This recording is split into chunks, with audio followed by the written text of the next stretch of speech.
If you click on this video because your chest feels tight, because your thoughts won't slow down, or because you're avoiding something money related right now, this video is for this moment. Not for the version of you who feels clear and motivated. Not for the version of you who has a full plan written out.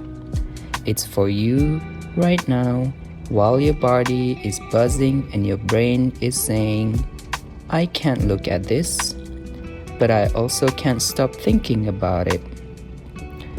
This isn't a pep talk about mindset. This isn't a budgeting lesson. You won't need to open any apps. You won't need to look at painful numbers. You won't need to make big decisions today.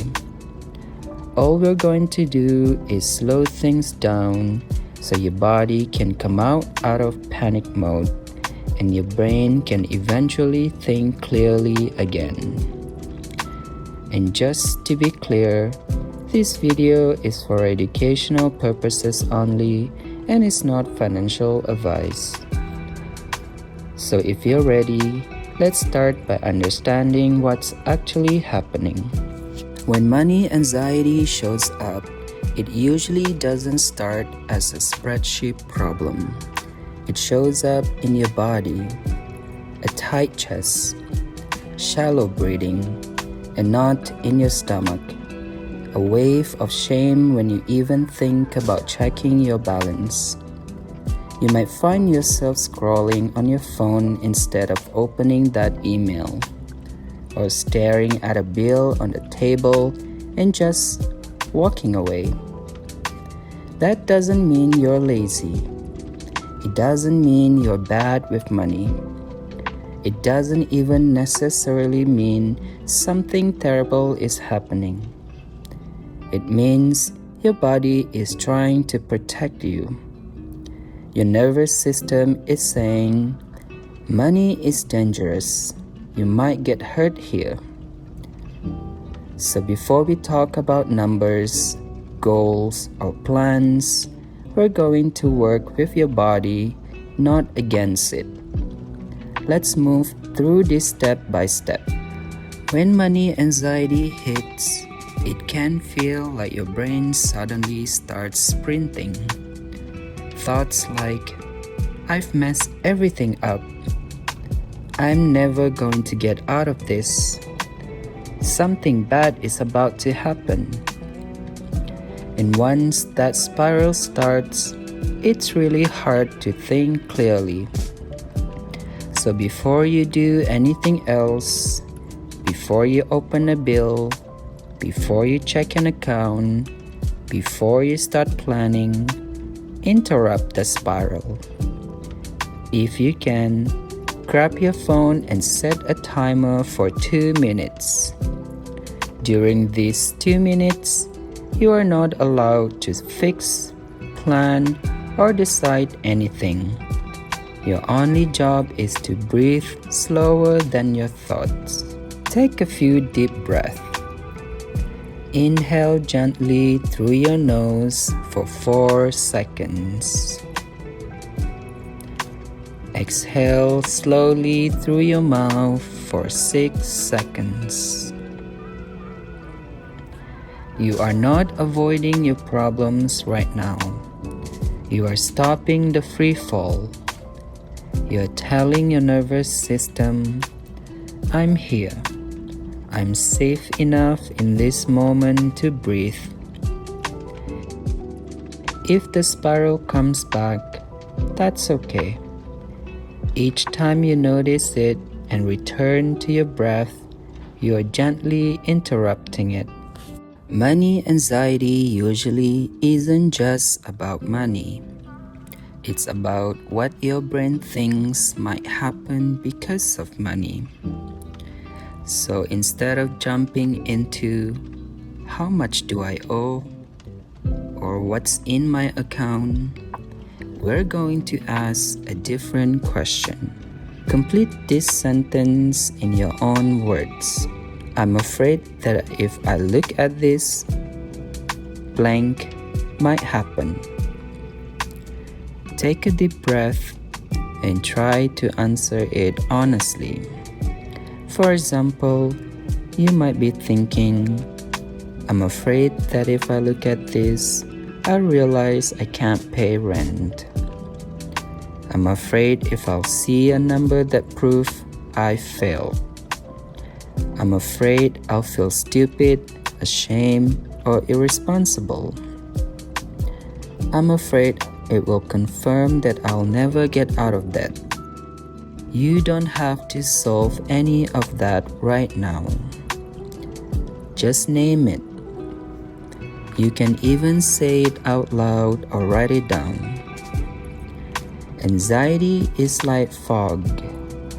It feels huge and heavy when it's vague. But when you name the specific fear, it loses some of its power. You are not saying it will happen. You are just acknowledging what your brain is trying to protect you from. That honestly is bravery, and it's enough for this step. Right now, your job is not to fix your entire financial life. Your job is to contain today so things don't quietly get worse in the background. Containment means nothing gets worse today. Not, I fixed everything. Once your breathing slows and you've named the fear, we'll choose one safe action. Not 5. Not a complete overhaul. Just one. Here are a few examples of containment actions. Confirm that a minimum payment went through. Open one bill, write down the total on a piece of paper, and then stop. Move a money-related task to a specific time tomorrow or later this week and actually put it in your calendar or to-do list. If your heart rate jumps, if your breathing gets tight again, if you feel the wave of panic rising, it's too much for today. Scale it back until it feels just barely challenging, but not overwhelming. Containment is a success. You are not falling behind because you didn't fix everything right now. You are protecting yourself from things getting worse silently. And that matters. There's a reason so many of us make money decisions we regret later. Most of those decisions are made while our nervous system is still in fight or flight or freeze mode. When your body is in threat mode, your brain is wired to seek quick relief, not long-term wisdom. So before you try to plan, set goals, or be productive with money, we go back to the body. You might pause your action and take a few more slow breaths as you did earlier. Put one hand on your chest and one on your belly and notice which one rises more when you breathe. Gently roll your shoulders or unclench your jaw or feel your feet on the floor. Remind yourself, I am allowed to calm down before I decide what to do. You do not earn clarity by suffering. Calm comes before clarity. One of the most stressful things for your nervous system is not the money task itself. It's the open loop, that feeling of I started thinking about this and then I ran away.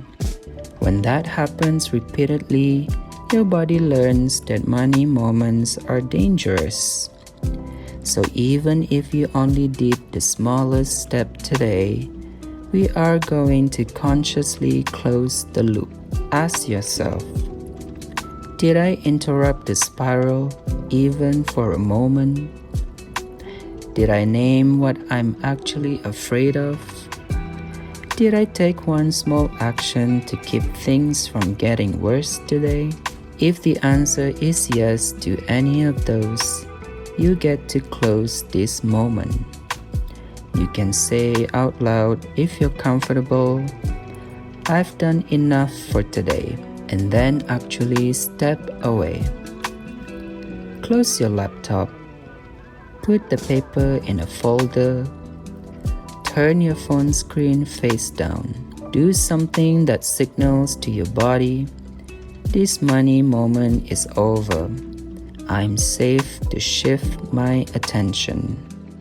It might feel strange at first, especially if you're used to either avoiding money completely or forcing yourself into hours of panic planning. But learning to close the loop gently teaches your nervous system that money conversations can begin and end safely. And that changes how you will feel the next time. If money anxiety showed up for you today, it does not mean you're behind in life. It doesn't mean you're irresponsible. It doesn't mean you're doomed to always feel this way. What it means is you notice it. You caught the anxiety in real time and chose to respond with care instead of punishment. That is a real skill. Every time you interrupt the spiral, name the fear, take one small containing action, and then close the loop, you're teaching your body and brain a new way to be with money. Not from shame, not from panic, but from groundedness and respect for your own limits. There you go, friends. If this video helped even a little, you can save it and come back to it whenever money feels heavy again. You do not need to fix everything today. You are not bad with money because you feel stressed. Calm comes before clarity. If you like more gentle support around money, emotional financial wellness, and calm approaches to budgeting and debt, you can subscribe to Calm Finances. This channel exists for moments just like this. Thank you for taking care of yourself today, and see you in the next video.